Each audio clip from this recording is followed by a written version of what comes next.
Boots struck the pavement in perfect rhythm, a hard, unified sound that echoed between the barracks and the flagpoles lining the parade ground. Flags snapped in the wind, sharp and restless, as commanders barked orders that cut clean through the morning air. The formation moved like a single machine, except for one. She was falling behind. Not by much, but enough for people to notice. A few heads turned. Someone smirked. A whisper floated back through the ranks, just loud enough to sting. "She can't keep up." Another voice followed, careless and cruel. "Why is she even here?" A soldier rolled his eyes. Another laughed under his breath. She heard every word. Her breathing was louder now, uneven, her chest rising and falling too fast. Her hands trembled slightly at her sides, fingers curling and uncurling like she was trying to steady herself. Sweat slid down her temple, but she didn't wipe it away. She didn't look at anyone. She kept her eyes forward. Her jaw tightened, her steps shortened. But she did not stop. Not even when the whispers grew sharper. Not even when the humiliation burned hotter than the sun above. Her name was Specialist Lila Moreno. She was 23 years old, assigned as a color guard assistant and logistics runner, the kind of role that kept her moving between formations, supply points, and command tents without ever being noticed. She was not tall. She was not broad-shouldered. Her frame was narrow, her steps naturally shorter, her presence quiet enough that people often forgot she was there. When she stood at attention, her posture was correct, almost textbook, but it never looked imposing. Her shoulders did not square with the same natural weight as the others. Her voice, when she spoke, rarely rose above what it needed to be, soft, polite, unassuming. If confidence could shout, hers only whispered. She moved differently from the rest of them. Where others walked with loose swagger, she kept her hands close to her body. Where others joked loudly, she listened. When the group relaxed, she stayed alert, not out of fear, but out of habit. It wasn't weakness that made her careful. It was discipline. But most people mistook one for the other. Lila had learned early that if you were small, people decided what you were before you ever opened your mouth. She had grown up in a narrow apartment above her grandmother's bakery, the smell of sugar and yeast drifting through thin walls every morning. Her father's photograph hung in the living room, framed in worn oak. He wore a uniform in the picture. Not smiling, just steady. Calm, gone before she could remember his voice. Her grandmother told stories instead. She said her father believed the flag was not cloth, but promise. That it was not something you waved when you won, but something you protected when you lost. That he had once stayed behind during an evacuation to make sure a damaged banner was recovered before it burned. No one ever wrote that down. No medal came with that story. But Lila remembered it. She remembered sitting cross-legged on the floor as a child, tracing the stitched stars on a small folded flag, listening to her grandmother whisper, "Respect isn't loud, Nina. It's careful." That was the word that stuck with her. Careful. She joined not because she wanted to be seen, but because she didn't want to forget. During training, she struggled. Not in intelligence, not in obedience. In speed. In raw output. In the things that made people cheer. Her body tired sooner. Her lungs burned faster. Her muscles trembled when others were still steady. But she never quit. When she failed an obstacle run, she stayed behind and tried again alone. When she dropped pace on long marches, she woke earlier and trained in silence. She didn't ask for help. Not out of pride. Out of respect. She believed everyone else was carrying something too. No one noticed. They saw the surface. They saw the girl who lagged behind. The girl who packed gear slower. The girl who never pushed to the front. They saw a shape and filled in a story that fit easily. She noticed when people assumed she would need help before she asked. She noticed when instructors softened their voices with her. She noticed when others were paired together and she was left with whoever was available. She said nothing. She adjusted her gloves. She touched the small pendant she wore beneath her collar. She breathed in for 4, out for 4, the way she had taught herself to stay steady when her chest felt too tight. It wasn't fear she managed. It was pressure. Because Lila felt everything. She remembered every comment, every sideways glance, every moment someone slowed their words for her, as if she might not understand. She didn't let those moments harden her. She folded them away, careful and precise, like something that might matter later. Her discipline was quiet. When others celebrated small victories, she cleaned her gear. When others complained, she stayed still. When others slept, she practiced folding and unfolding the flag until her fingers could do it without thought. There was a right way. She wanted to know it. During drills, she sometimes stumbled. During marches, she sometimes fell back. And every time, she pushed herself forward again, one step at a time, never making a show of it, never asking for praise, never asking for mercy. Some of the soldiers didn't dislike her. They just didn't think much about her at all. "She's nice," someone once said, like that explained everything. "She tries," another added, as if trying was her defining trait. Lila heard those words too. They landed differently, because to her, trying wasn't something you announced. It was something you did quietly, over and over, without expecting anyone to clap. Late at night, she would sit on the edge of her bunk, holding the pendant between her fingers. It was small, metal, and engraved with a single word on the back: careful. Her grandmother's handwriting. She didn't pray. Not exactly. She remembered. She pictured her father standing somewhere she could not see, watching without judgment. She imagined him nodding, not because she was impressive, but because she was steady. That mattered more. And every morning, she rose before her alarm, adjusted her uniform, smoothed every crease, checked her boots twice, not for perfection, for respect, because if she could not be the strongest, she would be the most precise. If she could not be the loudest, she would be the most reliable. And if no one believed she belonged there yet, she would carry herself as if she already did. Even when they whispered, even when they laughed, even when they looked past her, she noticed everything. She simply carried it in silence. The next morning began the same way the last one had. A whistle cut through the cold air, and the barracks doors opened like a single breath. Boots hit gravel, then pavement, then the hard-packed ground near the motor pool. Lila slipped into the flow without speaking, already adjusting her gloves, already measuring her breathing. Training did not care that she was tired. The runs came first, then the drills, then the endless repetition of tasks that were supposed to make them look effortless. When the squad moved in clean lines, she worked twice as hard just to stay inside them. When the pace increased, her lungs tightened, but she kept her face calm. Someone noticed anyway. It always started with a glance, the kind that said a person had already decided what you were. Then came the grin, the quiet joke shared with someone else. By the time Lila reached the water point, the laughter had already moved on without her. Partners were chosen fast. The strongest grabbed the strongest. Friends paired with friends. People who trusted each other without thinking linked up like magnets, leaving the leftovers standing in a thin line. Lila stayed where she was, hands behind her back, eyes forward, waiting for whoever ended up with her. It was never a first choice. Sometimes it wasn't even a last choice. Sometimes she was simply assigned, like a chore no one wanted. The moment the pairing was announced, she could feel shoulders tense, hear a low exhale, see the small annoyance in someone's jaw. No one said it out loud, but she heard it anyway. In the motor pool, they practiced loading procedures, inventory checks, and vehicle prep. Lila was sent to run forms from one end of the line to the other, back and forth, over and over, while others worked the tasks that looked important.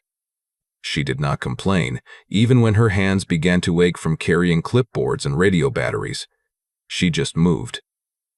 A sergeant pointed at a spill near the fuel drums and barked for someone to clean it. A few soldiers looked away, suddenly busy, suddenly focused. Lila stepped forward without waiting to be called, grabbed the absorbent pads, and knelt to do it. The sergeant didn't thank her. He only nodded once, like it was expected, like she was built for that kind of work. Lila kept her face blank, her posture controlled, and finished the job with careful hands. When she stood, her knees were dusty and nobody noticed. At lunch, she sat at the edge of a table where conversations flowed around her like water around a stone. They joked about who would wash out first. They laughed about someone's mistake on the range. They talked about weekend plans and hometowns and who could drink the most without falling over. Lila listened. She smiled at the right moments, small and polite, never pushing her way into the center. When she tried to speak once, a louder voice cut across her sentence and the table followed it without meaning to. Lila let the words die in her throat. She wasn't angry. She just felt the familiar tightness of being present and unseen at the same time. That afternoon, the training shifted toward convoy preparation. Maps were laid out on the hood of a vehicle. Routes were discussed in clipped phrases. Radio checks echoed through the air. The unit was told to treat it like it was real, because soon it would be.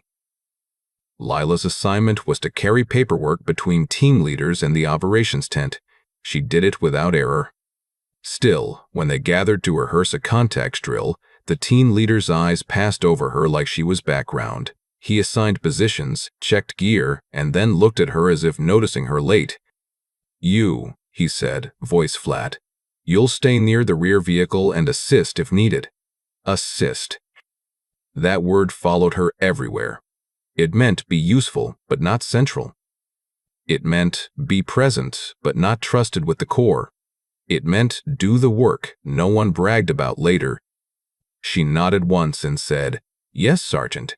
One of the soldiers beside him muttered something under his breath. Another smiled like the whole thing was obvious. Lila kept her gaze steady and did not react. Later, during a rehearsal run, she fell a step behind again. The pace was faster now, and the gear heavier. The sun was sharp, but the wind was colder than it looked. Lila's breathing grew louder as she tried to match their rhythm. A soldier glanced back and shook his head.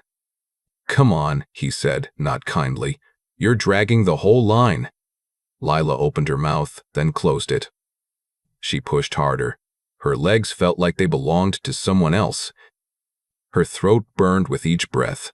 She stared at the space between the boots ahead of her, telling herself that the distance was just a number of steps, not a judgment. But the judgment came anyway. At the end of the route, as they collected near the shade, a corporal stepped closer than he needed to. He looked her up and down, not with hatred, but with irritation, like she was an inconvenience. "Why are you even here?" he asked. The conversation around them slowed, not fully silent, but quieter, like a room holding its breath. A couple of heads turned. Someone pretended not to listen while listening harder. Lila met his eyes. She could have explained her father. She could have explained the stories her grandmother told, and the way the flag felt heavier than cloth in her hands. She could have explained how she trained before dawn, how she kept trying after everyone stopped watching. She did none of it. She simply said, "Understood," and stepped back. The corporal scoffed. "Understood," he repeated, mocking her tone, as if discipline was something to imitate for laughs. A few people smiled. Some didn't, but they didn't correct him either. What would you have done in that moment? Would you have spoken up? Would you have told him to back off, even if it made you the next target? Lila didn't ask those questions out loud. She carried them inside her the way she carried everything else, quiet and tight, like a folded piece of fabric pressed flat. She walked to the water point, drank slowly, and kept her hands steady even when her fingers wanted to shake. That night, the base settled into its usual rhythm. Engines quieted. The air cooled. Lights inside the barracks flickered soft and yellow. Lila sat on her bunk while others played cards or scrolled through their phones, their laughter rising and falling in loose waves. She didn't join. She pulled her cleaning kit from her locker and laid it out in careful order. Cloth. Oil. Oil. Small tools placed like a ritual. She cleaned her equipment with slow precision, not because anyone would inspect it that closely, but because it was hers and it mattered. When she finished, she reached under her pillow. The folded flag was there, wrapped in plain fabric, protected from dust. She didn't unfold it fully. She just held it, feeling the corners, the seams, the weight. Her thumb traced a stitched line she could find without looking. A memory rose in her chest, not dramatic, just steady.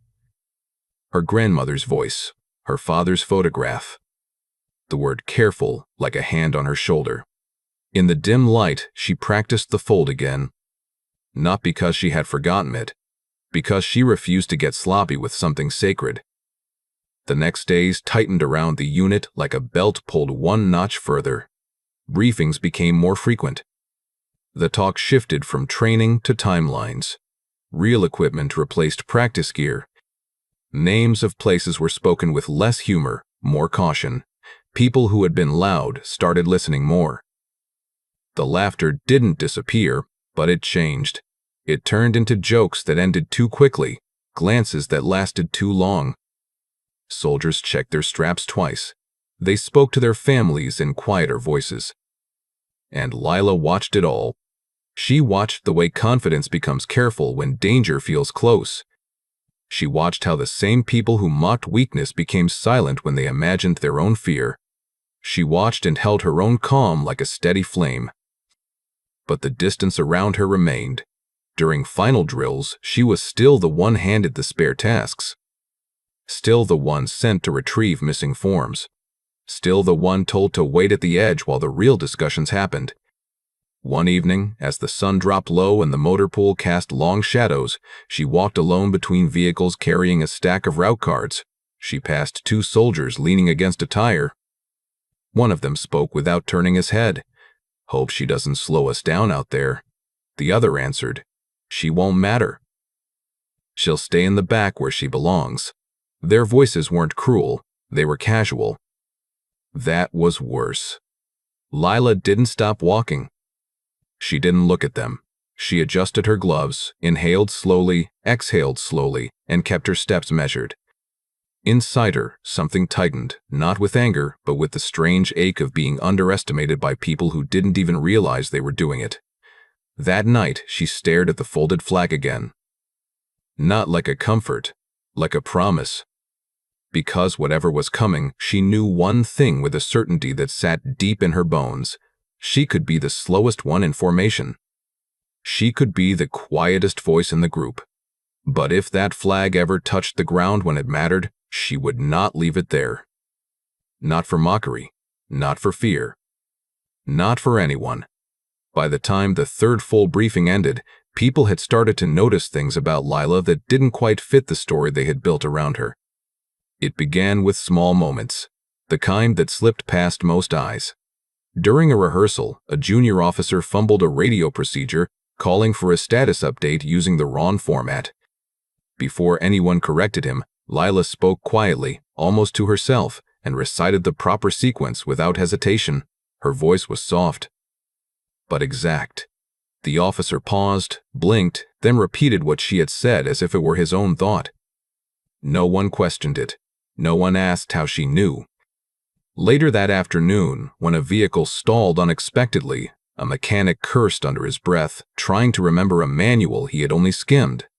Lila knelt beside him, pointed to a panel, and suggested a fix using terminology that sounded older than the rest of the unit. Not outdated, just precise. The mechanic stared at her, then at the panel. "How do you know that?" he asked.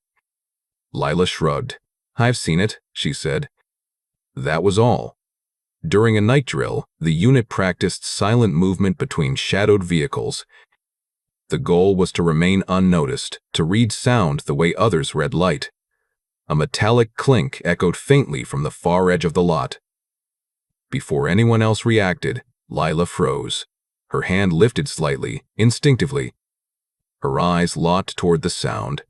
2 seconds later, a dropped tool rolled into view, kicked loose by a careless boot. Someone laughed. "Jumpier than a cat," one of them said. Lila didn't laugh. She lowered her hand slowly, her face blank, as if nothing had happened. But one soldier near her had seen the way she reacted. Fast, silent, exact, not startled. Alert. The hints stacked quietly. When the weather shifted, she adjusted her gear before orders came. When radios crackled with interference, she tilted her head, listening deeper than the static. When someone described a formation wrong, she corrected them using words no one else used anymore. Column left, file movement, anchor point, old terms. Not obsolete, just rare. One night, while running late reports, she murmured a name under her breath without realizing anyone was nearby. A name tied to a unit that didn't get mentioned casually. A unit whose stories were whispered, not told. The soldier passing behind her slowed. "What did you just say?" he asked. Lila looked up, eyes sharp for a split second. Then the moment passed. "Nothing," she replied. She closed the folder. The next morning, during formation, a visiting commander walked the line, inspecting posture and discipline. When he reached Lila, he stopped. Not long. Just long enough. Her salute was perfect. Not flashy, not stiff. But it carried a certain weight, a precision that felt deliberate rather than rehearsed. The commander's eyes lingered on her hand, her angle, her stillness. "Where did you learn that?" he asked. Lila blinked once. "From watching," she said. He nodded slowly, as if that answer carried more meaning than it should. Later that day, as a radio operator tested call signs over open comms, a familiar code slipped into the air. Lila's shoulders tensed. Just slightly, not enough for most people to see. Enough for one person to notice. Her hand paused mid-motion. Her breathing changed. Someone called her name. She turned too fast. "What?" she asked. They shrugged, confused. "Nothing." "You just spaced out." She nodded and went back to work, but the tension in her fingers remained. She began to avoid certain conversations. Certain names, certain histories. When others told stories about legendary operations, she listened with a kind of stillness that wasn't curiosity. It was recognition. But she never spoke, not even when someone got details wrong. Not even when they laughed at a story that shouldn't have been laughed at. She just pressed her lips together and folded her thoughts inward. One evening, while changing her uniform, she lifted her sleeve to adjust a seam. A scar flashed. Not dramatic, not jagged, but old, clean, intentional. Someone across the room saw it. "Where'd you get that?" they asked casually. Lila lowered her arm. "From working?" she replied. They laughed, assuming it was from something simple. She didn't correct them. The mystery around her didn't denounce itself. It gathered, quietly, like fog. And for the first time, a few people began to wonder if the story they had told themselves about Lila Moreno had been too easy, too shallow, too wrong. She continued to run forms. She continued to stay in the back. She continued to clean gear while others joked. But now, there were glances that lingered. Silences that stretched. Questions that went unasked. And the sense that whatever she was carrying inside her was heavier than anyone had realized. Not weak. Not fragile. Hidden. And whatever it was, she had no intention of letting it be seen. Not yet. The convoy rolled out just after dawn. Engines hummed low, steady, almost gentle, as if trying not to wake the mountains around them. The sky was pale and cloudless, the kind of morning that looked harmless enough to trick people into relaxing. Dust lifted behind the vehicles in soft plumes, drifting away like breath. Lila rode in the third truck, exactly where she had been told to stay, near the back. Out of the way. She sat upright, hands resting on her thighs, eyes tracking the terrain through the narrow window. Every rise in the road, every shadow between rocks, every place sound could hide. No one else seemed to notice. They joked quietly through their headsets. Someone complained about the cold. Someone else made a comment about breakfast. Then the first blast hit. It wasn't loud the way movies made explosions loud. It was sudden. A deep, concussive thump that punched through the air and shoved it sideways. The lead vehicle jolted violently, dust and debris exploding upward in a brown cloud. Shouts erupted over the radio. What was that? Contact front. Hold, hold! Before any order could settle, a second blast thundered from the rear. The ground buckled. Metal screamed. Smoke swallowed the road. The convoy staggered to a stop, vehicles skewing at odd angles like startled animals. Chaos arrived all at once. People shouted over each other. Radios crackled with broken words. Someone fired too early, not even sure at what. Someone else screamed for a medic. Lila's seatbelt cut into her shoulder as the truck lurched. She didn't freeze. She unbuckled. Not because anyone told her to, because her body already knew. The moment her boots hit the ground, the air was thick with dust and burning fuel. Smoke curled through the space between vehicles, sharp and choking. The world shrank to noise and movement. She dropped low without thinking. Not crouching. Lower. Using the wheels, the axles, the broken shadows of metal as cover. Her breathing slowed even as her heart hammered. Not panic. Focus. A scream rose from somewhere to her right. Another voice yelled for suppression fire. Someone shouted a name. Lila scanned, not for danger, but for structure. She saw 2 soldiers pressed behind a vehicle, unsure which direction to move. She saw one man stumble, his helmet tilted wrong, his eyes too wide. She moved toward him, no hesitation. She slid in beside him, grabbed his collar, and pulled him back behind the tire just as debris clattered across the open road. "Stay down," she said. Not loud, not panicked. Just certain. He stared at her, then nodded. She kept moving. At the front of the convoy, flames licked up the side of a shattered mount. The unit's flag was gone. Not completely, but loose. Half buried under debris, the pole cracked, the fabric singed, caught on a jagged piece of metal. Smoke curled around it, dark and heavy. Someone noticed. The colors. Another voice cut in. Forget it. We've got wounded. The chain of command tangled. Orders overlapped. No one moved. Not because they didn't care. Because the space between them and the flag was open. Exposed. Dangerous.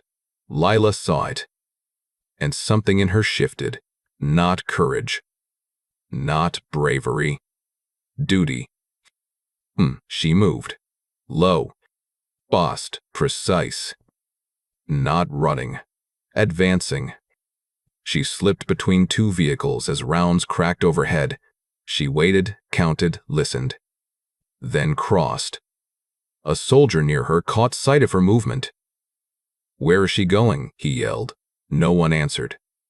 Lila slid behind a burned-out panel, her body pressed flat, her eyes locked on the flag.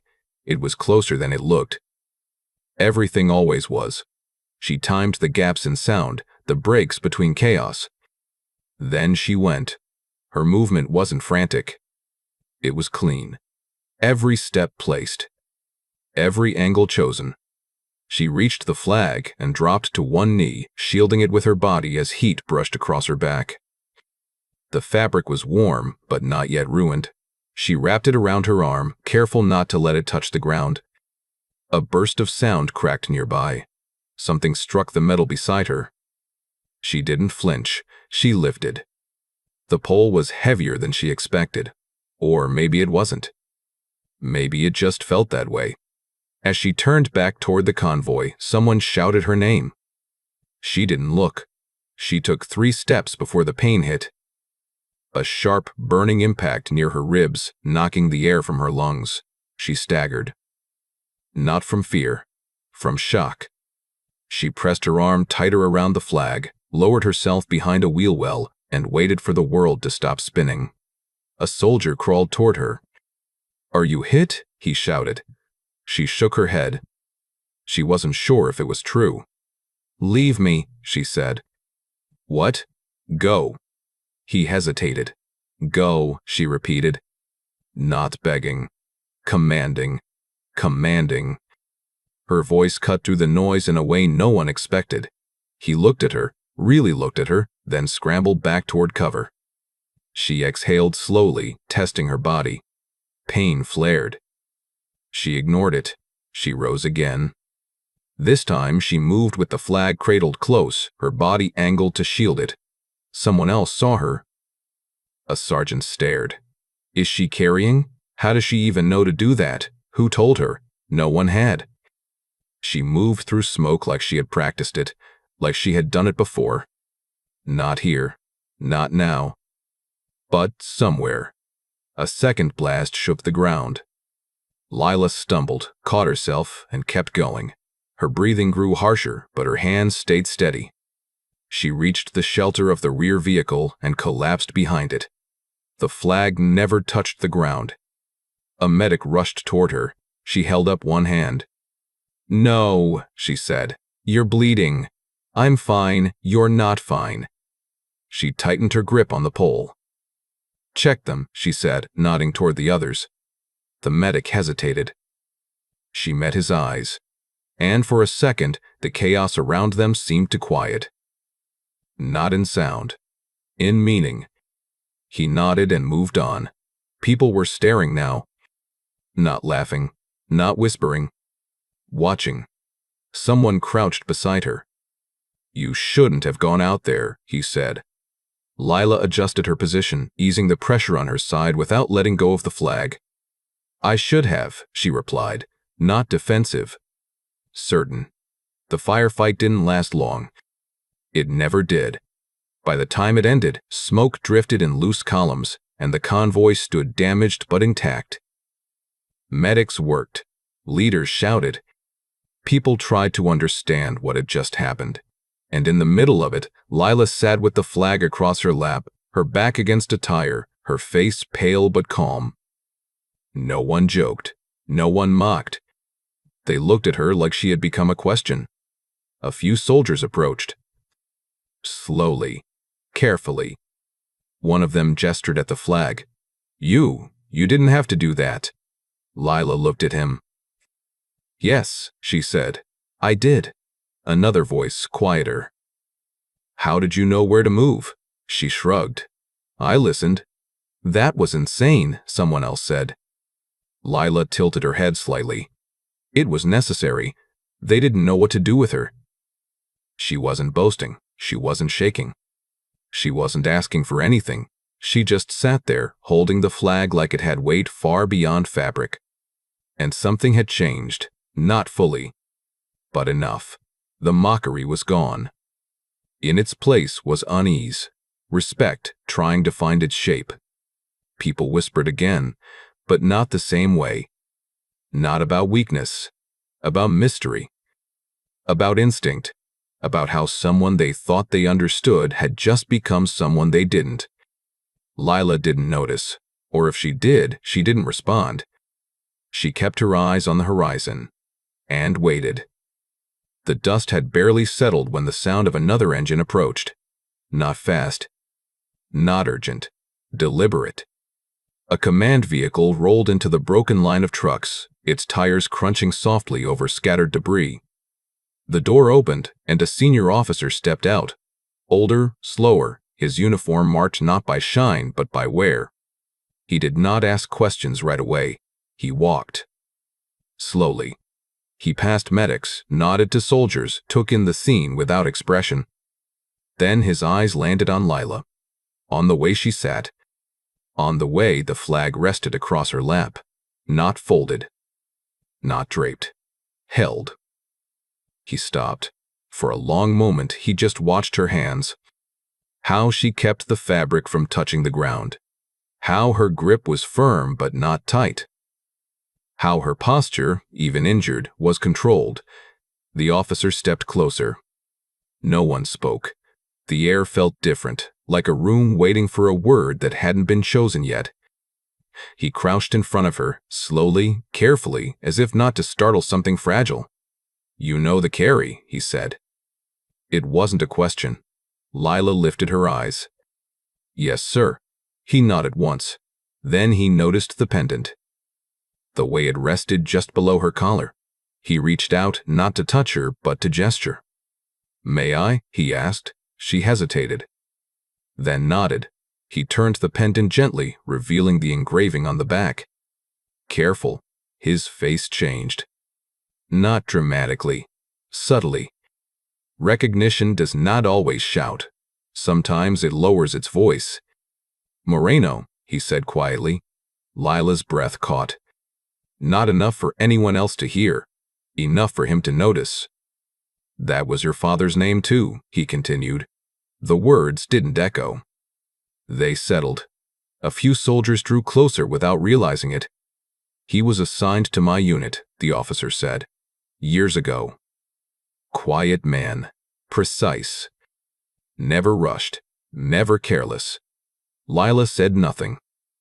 Her eyes did not leave his. "He carried the colors once," the officer went on. "Not because he was told, because it mattered to him." Silence grew. Not awkward, heavy. "He taught me the hold you're using now," he said. "Said it was the only way that felt right." Lila's fingers tightened around the pole. The officer straightened. He looked at her like she was not a question anymore. "She is not here by accident," he said, not loudly, but clearly enough for everyone to hear. "She is here by tradition." No one spoke. No one moved. The wind lifted the edge of the flag, and Lila adjusted her grip without thinking. The officer stepped back and saluted. Slow, deep. Not for show, not for spectacle. For memory. For meaning. For her. No one cheered. No one clapped. They just stood. And watched. And understood that they had been wrong. The officer's salute remained in the air long after his hand had lowered. No one moved. Not because they were waiting for an order, because something inside them had shifted, and they didn't yet know how to step forward with it. One by one, soldiers straightened, not sharply, not theatrically, just instinctively. Spines aligned, shoulders lifted. Voices quieted. A few helmets came off without anyone saying why. They were held under arms, pressed against chests, set down gently on the ground. The sounds of the aftermath, engines ticking, radios murmuring, medics working, faded into the background. All eyes were on Lila. She didn't want them. She tried to rise, to move away, to return the flag to someone else. Her hand tightened around the pole, and she shifted, testing her weight, wincing as pain caught in her side. A soldier stepped forward to help. She shook her head. Another one did. She shook her head again. "I'm fine," she said, though her voice was thinner now. Someone murmured, "Let her." She stood slowly, carefully, bracing herself against the vehicle. The flag stayed upright. She adjusted her grip, repositioned her hands, and lifted it higher, shielding the fabric from a gust of wind without even looking. The movement was automatic, reverent. A few soldiers exchanged glances, not confused. Changed. Then one of them raised his hand. Not quickly, not to show anyone. Just naturally, he saluted. Another followed, and another. No one called it. No one commanded it. It spread the way silence spreads, quietly, fully. Hands rose. Postures aligned, eyes softened. Lila froze. This was not what she had wanted. This was not what she had come for. She looked down, unsure where to place her eyes, suddenly aware of every inch of herself. Her shoulders hunched slightly, instinctively trying to make herself smaller. "I don't," she started. Her voice cracked. She stopped. The officer took a step closer, not as authority now, but as witness. "You don't have to say anything," he said. She swallowed. She nodded. Someone behind her whispered. She carried it out of the fire. Not loud, not proud. A fact. Another voice replied. She didn't let it touch the ground. Lila shifted, uncomfortable, the weight of their attention pressing on her more than the flag ever had. She tried to take a step back. Someone gently stepped forward, not blocking her, just there. And then, from the wrecked mount near the front of the convoy, a team began working quietly. No orders were given. They cleared debris. They straightened the damaged stand. They wiped soot from the metal. They did it carefully, like something fragile was being repaired. When it was ready, they looked to Lila, not as a subordinate, as a keeper. She hesitated. Her breath came shallow. She did not want to be seen. But she did not want the flag to wait either, so she walked. Not quickly, not ceremonially, just steadily. Each step was deliberate. Her pain sharpened with every movement, but she did not show it. She approached the stand, aligned the base, and set the pole into place. Her hands did not shake. When the flag rose, it did not snap dramatically. It lifted, slow, dignified. The wind caught it gently, unfurling it just enough. The colors did not shine. They endured. A sound moved through the group, not applause. Breath. Released. Some people blinked. Some looked away. No one spoke. Lila stepped back. She tried to fade. She always had. But this time, no one let her disappear. Not by force. By presence. By standing with her. Not around her. With her. She folded her hands the way she always did. Quiet. Precise. Her eyes lowered. She didn't cry. She didn't smile. She simply stood. And for the first time since she had arrived, no one looked past her. They looked at her. And they understood. By the next morning, the convoy was moving again. Not with the same confidence as before, but with something steadier, quieter. People spoke less. They checked on each other more. Life resumed in its strange, disciplined waylists, radios, rations, routines. The work continued because it always had to. Lila returned to her role without ceremony. She ran forms. She checked straps. She adjusted gloves. She cleaned gear. She did not mention what she had done. She did not look for anyone's eyes. She did not change. That was what surprised them most. A few soldiers approached her in small, awkward moments. One mumbled, "I was wrong about you," and walked away before she could answer. Another simply nodded, once, firmly, like sealing a quiet agreement.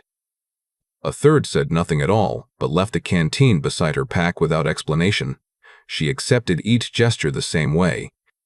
With a small nod, with no comment. She still sat at the edge of tables, still spoke softly, still folded her hands when she waited, still woke early, still practiced the careful things no one else bothered with. But the space around her had changed. Not louder. Respect was never loud. It was the way people stepped aside instead of past her, the way voices lowered when she entered, the way someone once asked, gently, "Can you show me that again?" instead of laughing. Lila showed them. Quietly.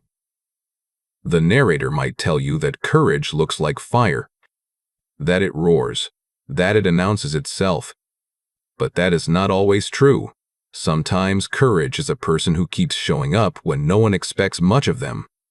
Sometimes it is a quiet body carrying a heavy thing without complaint. Sometimes it is discipline that no one applauds.